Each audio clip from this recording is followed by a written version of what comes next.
Good afternoon, everyone. Buksan po natin yung Bible po natin sa Genesis chapter 22 po. Genesis chapter 22. At yung title po ng message po natin tonight po is Trusting God Completely. No, Trusting God Completely. In Genesis chapter 22, verse 1 to 2. Sabi po ng Bible po, mga kapatid, "And it came to pass, after these things, that God did tempt Abraham and said unto him, Abraham, and Abraham said, Behold, here I am." Verse 2, "And he said, Take now thy son, thine only son Isaac, whom thou lovest, and get thee into the land of Moriah, and offer him there for a burnt offering upon one of the mountains which I tell thee of." Let's pray. Heavenly Father, maraming salamat po, Panginoon, muli sa hapon na ito, na kami po, Lord God, ay muling makapag-worship po sa inyo through singing po, Panginoon, through giving, and I'm praying po, Father, na kayo po, Panginoon, ang siyang mangusap po, Lord God, sa bawat isa po sa amin.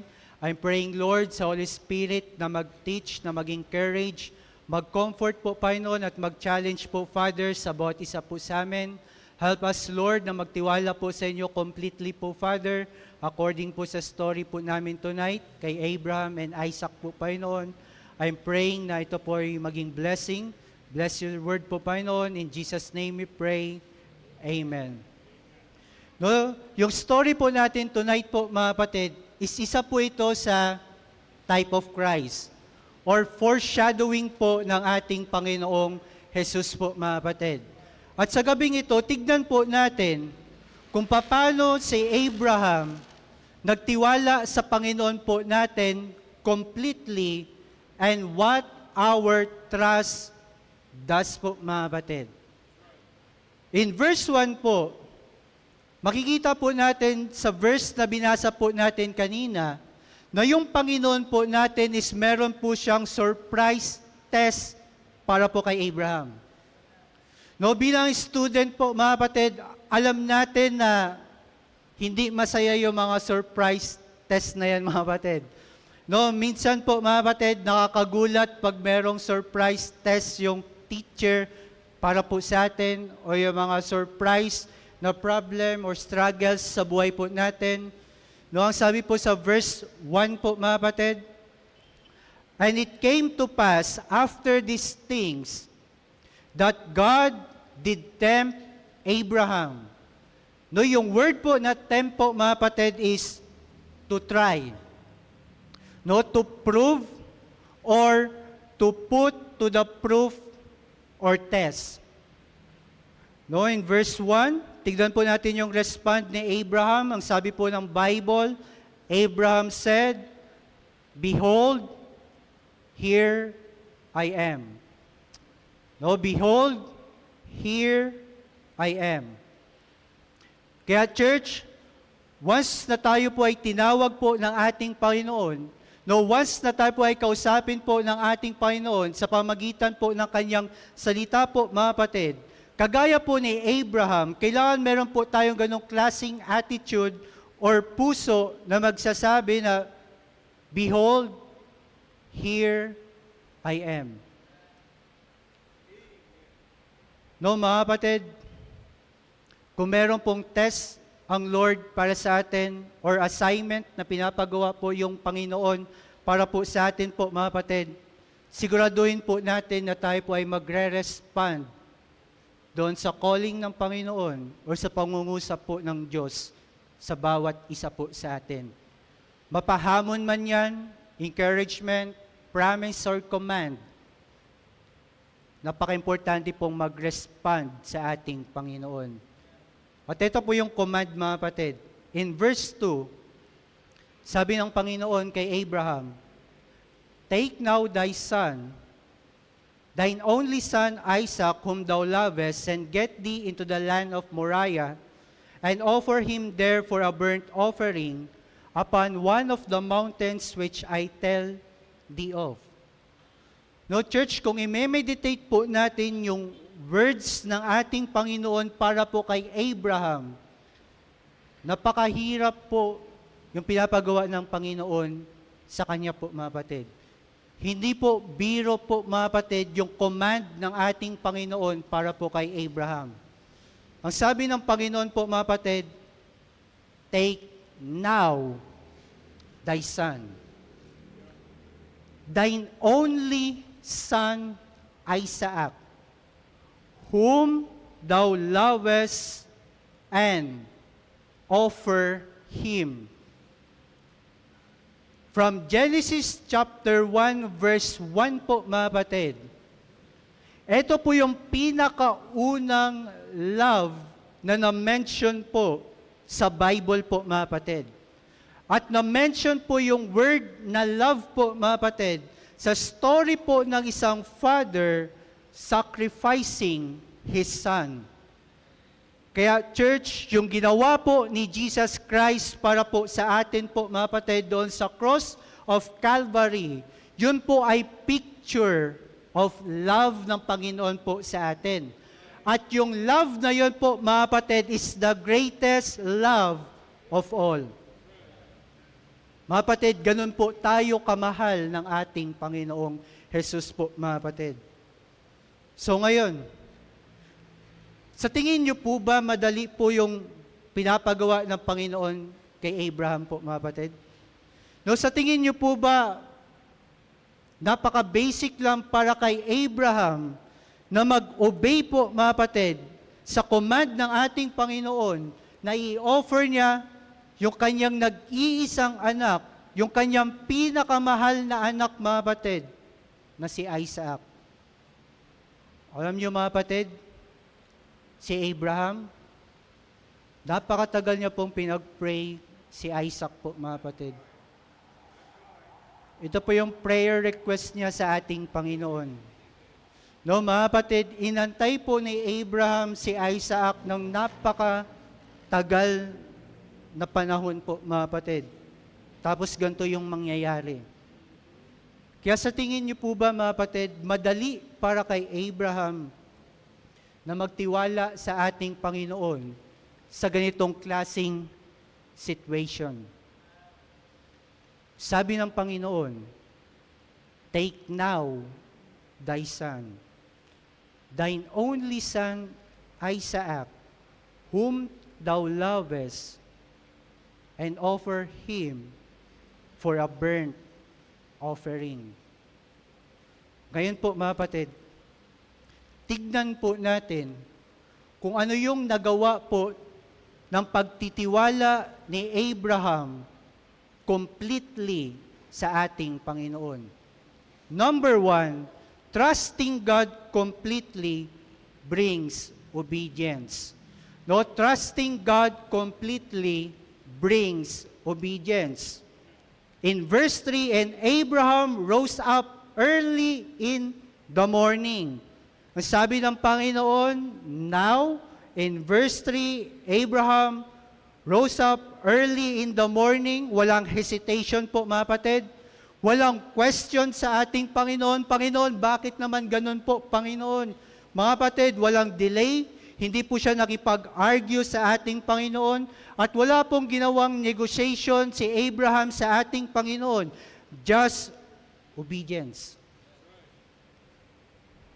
So bakit hindi nag-hesitate si Abraham? Hindi po nag-hesitate po si Abraham po, mga kapatid. Kasi una po sa lahat, alam ni Abraham kung sino yung commander. Alam ni Abraham yung commander po, mga kapatid. Kaya si Abraham nag-obey sa command. Without hesitation, without question, no, without delay po, mga kapatid, argument and negotiation.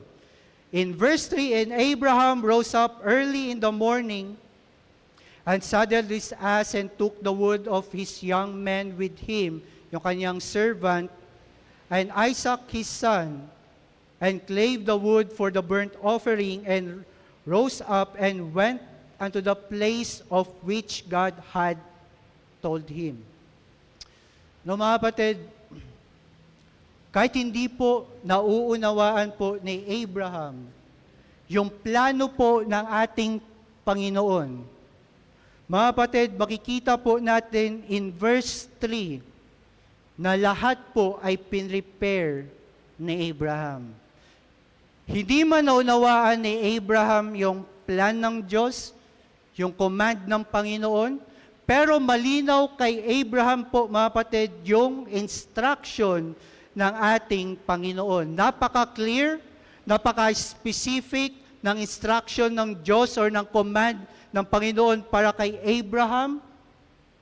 Kaya si Abraham po, mga kapatid, pinrepare niya po lahat para doon sa instruction ng Lord para po sa Kanya. Kasi minsan po, mga kapatid, sa Christian life po natin, nag-struggle po tayo mag-obey sa ating Panginoon kasi hindi po natin nauunawaan yung plano ng Diyos para po sa atin.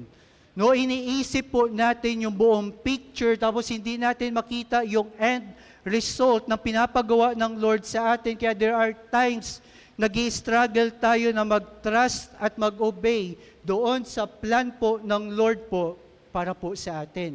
Pero si Abraham po, mga kapatid, pinakita po ni Abraham po sa story po natin tonight that it is more important to trust the planner than to understand the plan. Mga kapatid, trust in the Lord with all thine heart and lean not unto thine own understanding. And all thy ways acknowledge Him, and He shall direct thy path. Ngayon, sa tingin nyo, gusto po ni Abraham po, mga kapatid, na i-sacrifice niya yung kanya nag-iisang anak na si Isaac po, mga kapatid? No, sa mga father po dito tonight, alam niyo po personally na hindi po ganun kadali yung pinapagawa ng Panginoon kay Abraham. No, mga kapatid, makikita po natin na alam natin na mismong si Abraham, siguro hindi na rin gusto yun, mga kapatid. Po yun yung command ng Panginoon, instruction po ng Panginoon po, mga kapatid. Pero po, mga kapatid, ang gusto ni Abraham ay mag-trust at mag-obey sa ating Panginoon. Lalong-lalo na po, mga kapatid, alam ni Abraham na yung Diyos natin ay wise, holy, and omniscient. No, God is too wise po, mga kapatid. Sabi nga ng isang kanta, to be mistaken, and too good to be unkind. Kaya po, mga kapatid, pag naunawaan po natin na wise yung ating Panginoon, hindi po tayo matatakot na mag-obey at sumunod sa plan ng ating Panginoon. Mga kapatid, ang sabi po ng Bible sa Psalms 145 verse 9, Psalms 145 verse 9, sabi po ng Bible, the Lord is good to all, and His tender mercies are over all His works. Jeremiah 29:11, for I know the thoughts that I think toward you, saith the Lord, thoughts of peace and not of evil, to give you unexpected end po, mga kapatid. Kaya kung darating man sa point ng buhay natin na hindi natin maunawaan na, Panginoon, ano ba yung pinapagawa mo sa akin, Panginoon? Panginoon, parang napakahirap naman po ng panawagan ko po, Panginoon. Mga kapatid, kung meron po tayo mga questions sa ating Panginoon, alam niyo po ba, mga kapatid, napaka-importante na maunawaan at i-meditate yung pagiging omniscient ng ating Panginoon, yung pagiging wise po ng ating Panginoon po, mga kapatid, kasi once na maunawaan po natin yung bagay na yun, you can trust and obey God po, mga kapatid. Kasi alam mo, wise ang ating Panginoon. Napaka-imposible sa Diyos na magkamali. Magkamali sa instruction niya sa atin, sa calling niya sa atin, no, sa plan ng Lord po, mga kapatid, para po sa atin. Omniscient ang ating Panginoon. Alam niya po yung mangyayari po, mga kapatid, in the future, pag nag-obey tayo at pag hindi tayo nag-obey sa plan or calling and instruction ng Lord po sa buhay po natin. Kaya po mga kapatid, we should obey by faith and not by feelings. Obey by faith and not by feelings po mga kapatid. Verse 4. Tignan po natin kung gaano katagal yung journey ni Abraham, servant ni Isaac po mga kapatid. In verse 4, Genesis chapter 22, then on the third day, Abraham lifted up his eyes and saw the place afar off. So, 3 days po yung naging journey po nila mga kapatid. Papunta po doon sa place na in-instruct po ng Panginoon po sa kanila, simula doon sa bahay ni Abraham, papunta po doon mga kapatid sa Mount Moriah. Kaya po mga kapatid, kung iisipin natin yung situation ni Abraham po mga kapatid, napakarami pong time ni Abraham para mag-isip po mga kapatid. For 3 days po mga kapatid, napakadaming time ni Abraham mag-isip. Mag-isip na, ginagawa ko ba, tama ba yung ginagawa ko? Mag-isip na baka nagkamali lang ako doon sa narinig ko mula sa ating Panginoon. No, may time po si Abraham po, mga kapatid, na mag-isip na, talaga bang ito yung gusto ng aking Panginoon? At alam niyo ba mga kapatid, yung 3 days na yan is more than enough po para po kay Abraham na mag-doubt po mga kapatid. Kaya hindi po madali para kay Abraham yung 3 days na kasama niya si Isaac sa pagtulog, sa paggising, sa paglalakbay po mga kapatid, papunta po doon sa Mount Moriah po mga kapatid. Kaya yung scenario na yun mga kapatid, yun po ay internal conflict po para kay Abraham. Noon napakadami pong battle emotionally and mentally po mga kapatid, kaya hindi po biro yung pinagdinaanan po ni Abraham po mga kapatid for 3 days. Kasi for 3 days, silent po yung ating Panginoon. Yung last words na narinig po ni Abraham mula po sa ating Panginoon po mga kapatid, is yung word po na, take now thy son, thy only son Isaac whom thou lovest, and offer him there for a burnt offering. Yun yung pinaka-last na narinig ni Abraham mula po sa ating Panginoon. Kaya for 3 days, silent na po yung Panginoon po mga kapatid. Kaya po mga kapatid, hindi rin po madali para sa mga disciples po mga kapatid, nung namatay po si Jesus po mga kapatid, sa cross of Calvary. But after 3 days, He is risen.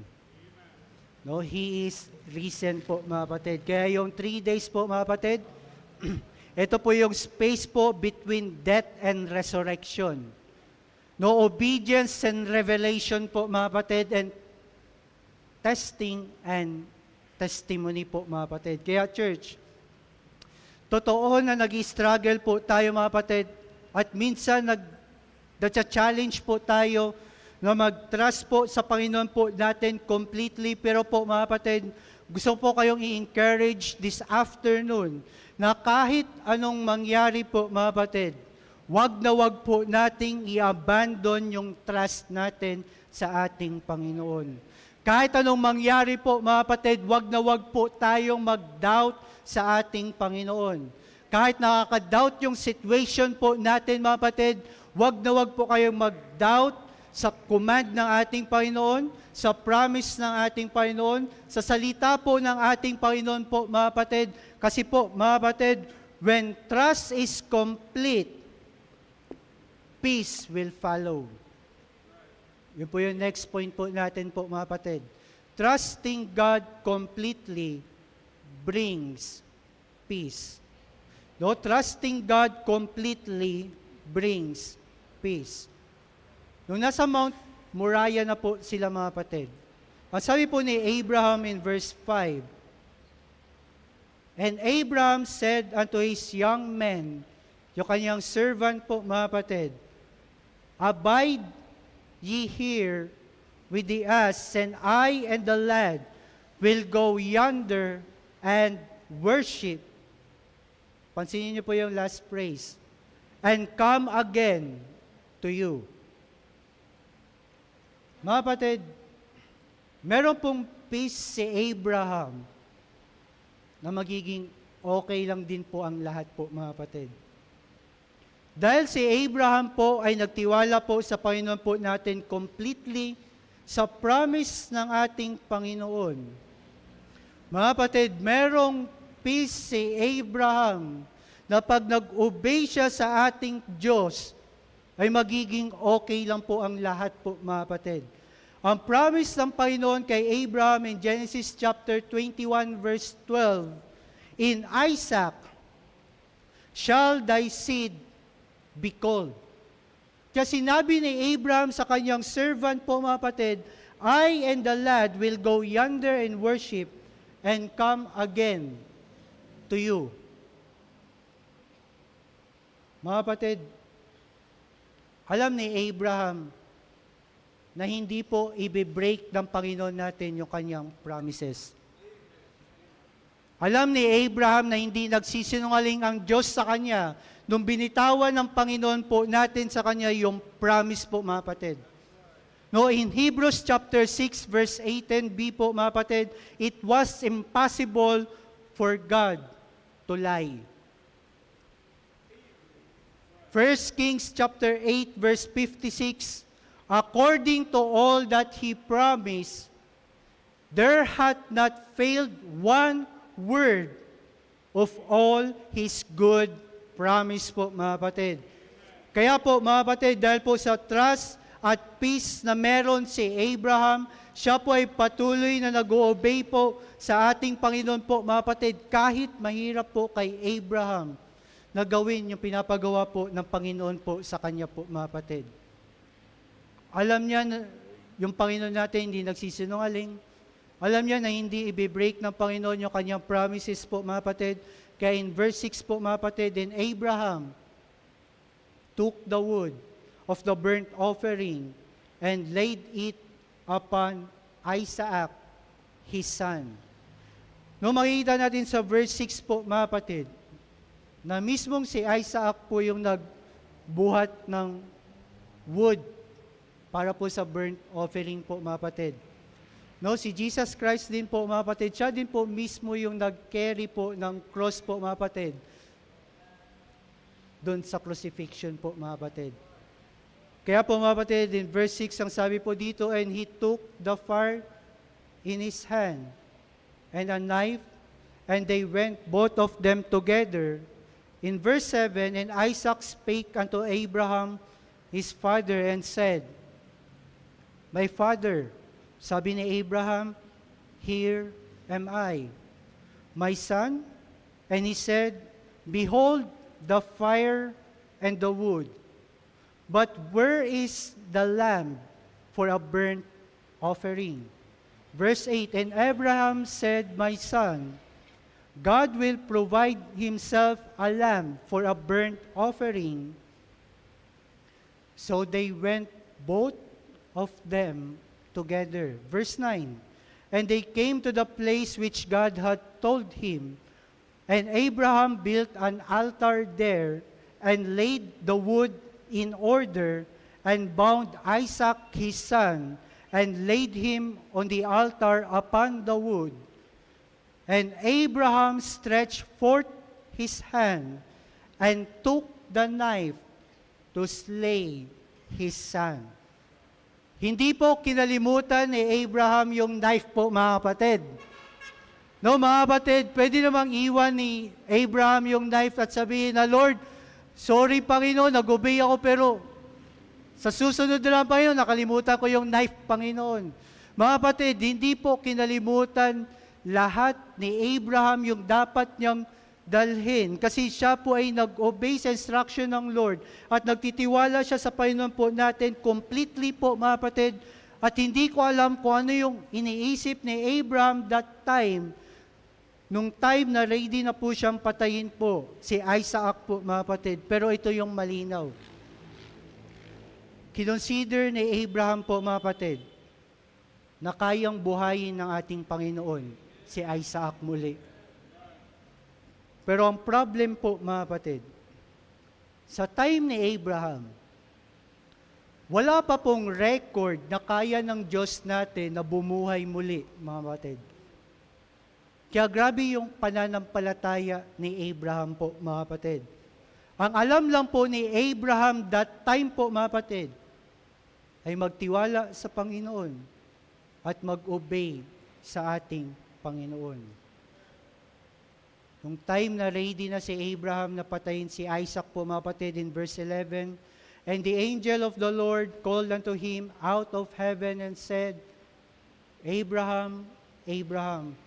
And he said, Here am I. And he said, Lay not thine hand upon the lad, neither do thou anything unto him. For now I know that thou fearest God, seeing that thou hast not withheld thy son, thine only son, from me." In verse 13, "And Abraham lifted up his eyes and looked, and behold, behind him a ram caught in the thick by the horns. And Abraham went and looked, and took the ram, and offered him up for a burnt offering in the stead of his son. And Abraham called the name of that place Jehovah Jireh, as it is said to this day, In the mount of the Lord it shall be seen." No, makita po natin mga kapatid in verse 14, na hindi po tinawag ni Abraham yung ating Panginoon na Jehovah Jireh. Ang sinabi po ni Abraham po mga kapatid, sa lugar ng Mount Moriah is Jehovah Jireh. No, sabi sa verse 14, "And Abraham called the name of the place Jehovah Jireh," meaning God will provide. Kaya church, hayaan po natin yung Diyos po natin ang siyang pumili ng lugar kung saan siya magpo-provide para po sa atin. No, hayaan po natin mga kapatid, yung Panginoon po natin ang mag-set ng time para po sa atin kung kailan po siya magpo-provide po mga kapatid para po sa atin. No, mga kapatid, dahil may peace po si Abraham, alam niyo po mga kapatid, kahit mahirap, nagagawa pa rin ni Abraham na mag-obey at magtiwala sa ating Panginoon. At dahil sa peace na yun mga kapatid, at dahil merong peace si Abraham kasi yung promise ng Lord is sure po mga kapatid. At yung power ng Lord is unquestionable po mga kapatid. Lahat kayang gawin ng Panginoon.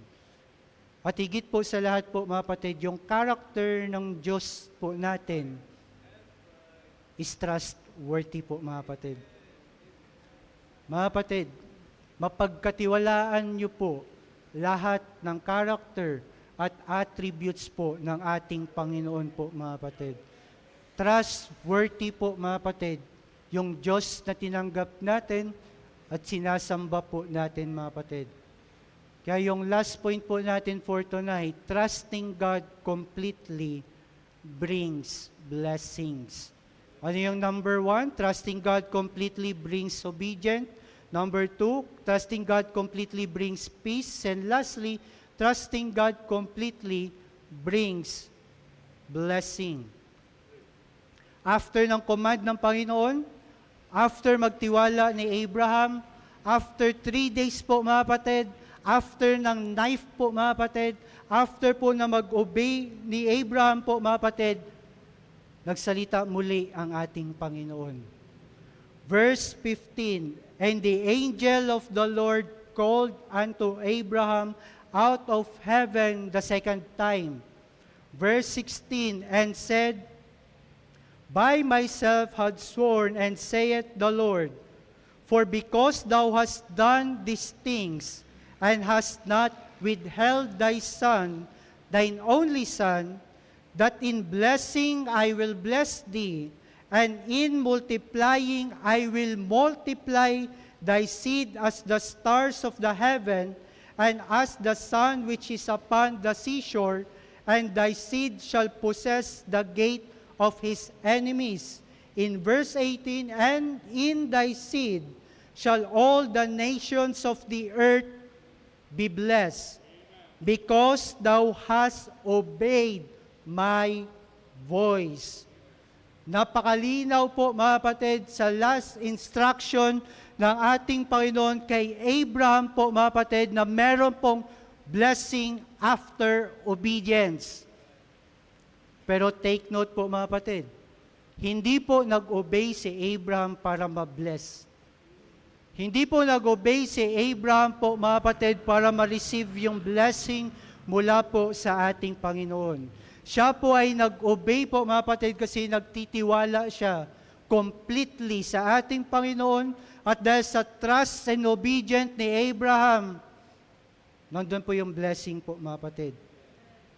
Kaya church, wag na wag niyo pong i-underestimate yung trust niyo po sa ating Panginoon.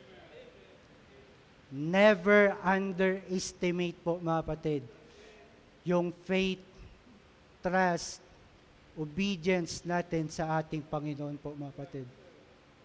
Kagaya po ni Abraham po mga kapatid, let's trust the Lord completely. No, as we close po mga kapatid, hindi po tines ng ating Panginoon si Abraham para maging complete yung trust niya sa ating Panginoon, kundi para i-reveal kay Abraham po mga kapatid na yung trust niya sa Panginoon is complete. Kasi po mga kapatid, bago po yung story ni Abraham and Isaac, binild na po ng ating Panginoon si Abraham po mga kapatid slowly. Piece by piece po mga kapatid, and year by year into a man of faith po mga kapatid. At church, gusto po ng Panginoon natin na tayo po ay maging man and woman of faith po mga kapatid. Kaya kung ano man po yung pinagdadaanan po natin tonight, pag-struggle man tayo mag-obey sa Lord, mag-trust sa ating Panginoon, mga kapatid, nag-struggle man tayong unawain yung plan, yung calling, yung will ng Lord para po sa atin po mga kapatid. Ano man yung struggle na meron po tayo personally po mga kapatid, yung good news po mga kapatid is you can trust God completely.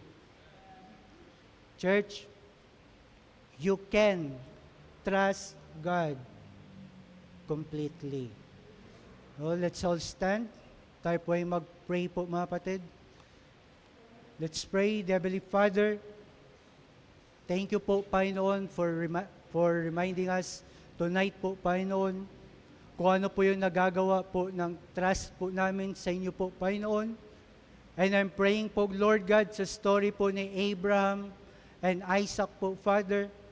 I'm praying, Lord, na sa pagtitiwala po namin sa inyo completely po, Panginoon, ay ito rin po, Panginoon, ay magbibigay din po sa amin ng obedience po, Panginoon, sa instruction niyo po sa amin, sa command, sa calling niyo po sa amin, Panginoon, at sa purpose po namin po, Panginoon. I'm praying po, Father, sa peace po, Panginoon, sa pag-obey po namin sa inyo po, Panginoon, nang sa ganun po, Lord, ay maging effective kami, Lord God, sa pag-obey po sa inyo po, Panginoon. I'm praying po, Father, sa peace na galing po sa Holy Spirit po, Lord God, and especially po, Lord, kayo na po, Father, ang bahalang mag-bless po, Panginoon, sa bawat isa po sa amin na nagtitiwala po sa inyo po, Panginoon. Thank you po, Panginoon, for reminding us tonight na pwede po kaming mag-trust po sa inyo po completely po, Panginoon. Thank you, Lord, sa inyong salita po, Panginoon. In Jesus' name we pray. Amen.